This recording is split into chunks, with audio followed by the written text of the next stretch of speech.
Well, the worst part about our national debt is we don't even include unfunded liabilities. So when we talk about $19 trillion in debt, we don't talk about all the unfunded liabilities. Social Security, for instance, unfunded liability close to $10.7 trillion. Medicare unfunded liability in the $30+ trillion.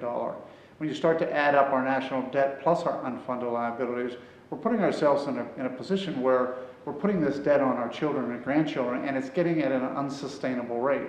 One of the reasons why we have to be more cautious, we have to look at our spending, and we really do have to look at the growth of national debt. Well, first off, I'm not a career politician. I've been a business owner for almost 28 years, almost 3 decades.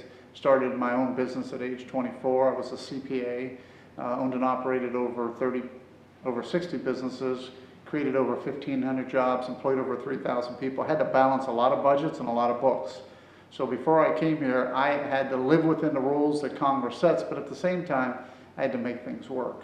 And when I got here and realized that no one's even looking at the financial status of the United States, that should be the first place I started. I took over companies that I had to turn around. I took over companies that were not in good fiscal shape. The only way to fix those is to first figure out where you're at, determine what the issues are, and then make adjustments so that you can turn things around. And that's one of the things we don't do a very good job here of doing. Look, 5.5 years ago when I got here, I found out that we do more fighting between Republicans and Democrats and getting something done.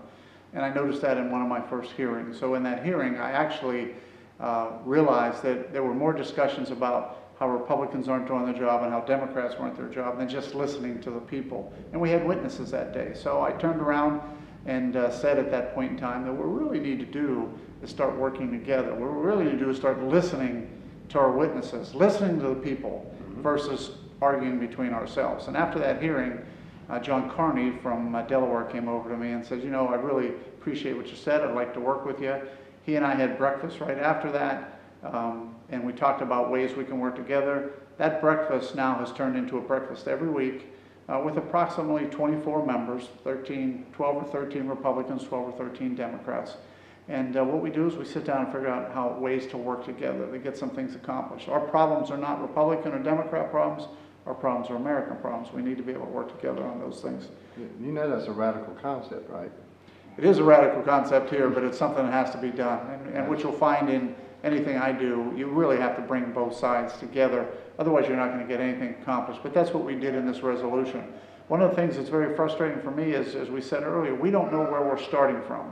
Right. We don't. How do you know where you're going if you don't know where you're starting from? And the starting point should be a balance sheet, or at least an understanding of where we're at. So what I've learned is recently, in talking with the Comptroller General, who really handles our financial statements for the United States, he sat right here in my office and said, we're on an unsustainable path. Our debt and deficits are growing too rapidly. We need to change things. And I thought, what an interesting thing. I have the Comptroller General saying this, but many members of Congress probably don't know this. Many members of Congress probably want to ignore it. So our resolution, which was signed by both the Republicans and Democrats in our working group, requires a Comptroller General to come before a joint session of the House and Senate annually after the financial statements are put together by the General Accounting Office and do a fiscal state of the nation and tell us where we're at. And I think that's something we should have been doing every year for the last 200 years. So I'm happy we're moving that bill.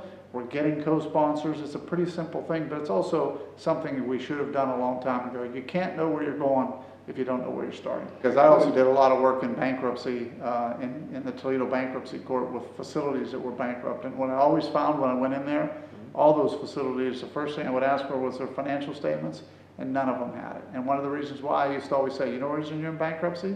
Because you don't know where you're at.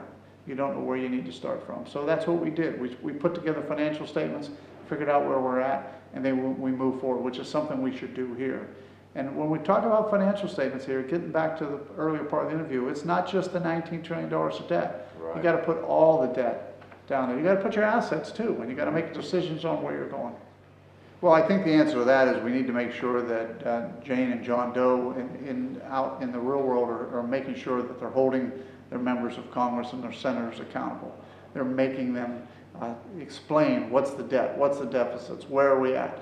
The same thing you would do whether it was your family business or whether it was your family finances. You would want to know where you're at and where you're starting. And I think people back home, constituents, have to hold their elected officials accountable.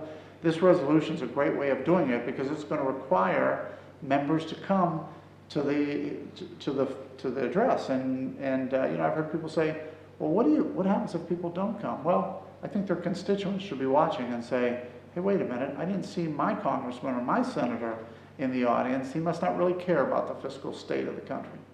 Well, I think when it comes to the fiscal state, it really comes down to an unsustainable debt path. It comes down to hearing it from you know, the problem is if a Republican says it, people say, well, he's just saying one side. If a Democrat says it, they'll say, well, they're just saying one side. The good thing about having the Comptroller General, this is a nonpartisan office.